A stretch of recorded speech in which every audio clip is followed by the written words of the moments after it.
Hi, I'm Alex Hormozi. I own acquisition.com, which is a portfolio of companies that's $100 million a year. I have a best-selling book. I have a YouTube that some people find interesting, and you are on Behind the Brand with Brian Elliott.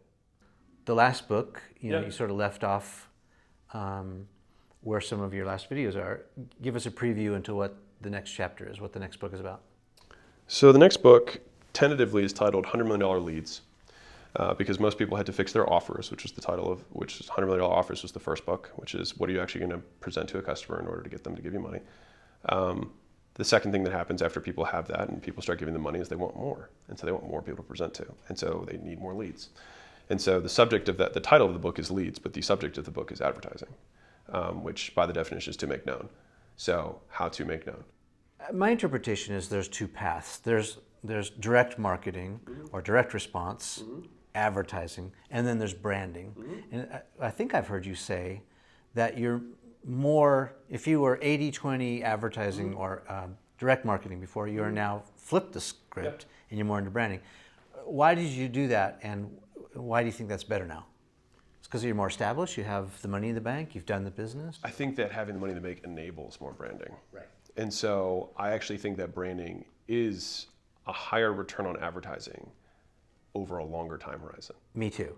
And so it just takes longer to come to fruition. And if you are patient and have money, it's by far the superior strategy. Right. But when you don't have money, you need to make money today to pay for your advertising in general, whatever those efforts are, to make known. Than having a direct response. So I think people do end up shifting over time from, like Seth Godin is famous for being a hardcore direct response marketer and then being all about branding now. Gary Vee was, more direct response, built the wine library on PPC from Google, is more about branding. And I feel like I've made a similar transition, but I think you have to it's almost like you have to discover it yourself rather than be told it. Like it has to become real for you and then it has to click. And so for me, I feel like branding has clicked in terms of my understanding of its value overall. It is more difficult to measure, but it is absolutely, like when you look at Louis Vuitton and Bernard Arnault, who's the owner, right? He's worth 150 billion or whatever it is now. He's the only one who's not a tech guy who's at the top of that list, and it's because he's built a brand. He's able to sell a purse that cost him $100 for $8,000, right? Simply because of a brand, and that's like, so what is his return on advertising? Probably higher than people who are at the hardcore direct response.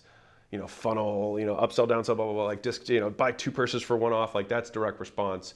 Whereas it could just, branding could just be a picture of LeBron with a Louis Vuitton handbag or whatever. Yeah. I mean, so your opinion, you're right, aligned with what I've heard from everyone else. And I had this conversation with Seth. Yeah, oh, did you? Okay, yeah. Yeah, and he said a lot of good things. He said, well, I said that direct response is sort of like the tortoise and the hare. Like, so it's the hare's race is the advertising or the direct response.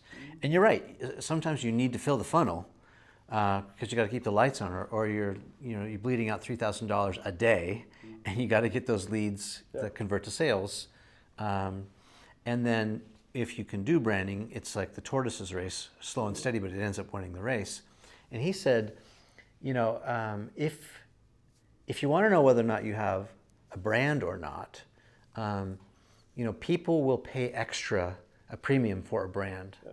And he said, if you go into most hotels and you don't look at the marquees, look at the carpet around the walls, if you don't know where you are, you can't smell it, you can't see it, you can't taste it, then you don't have a brand, you have a logo.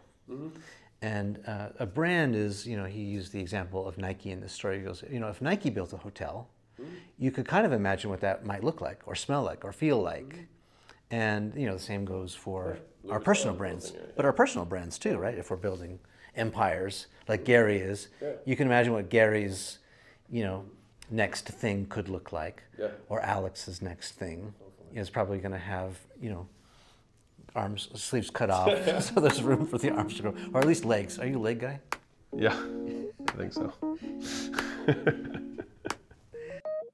I mean, we were just sitting back, chopping it up, reminiscing about the good old days and all that. Tracking my roots, where I came from and where I'm going.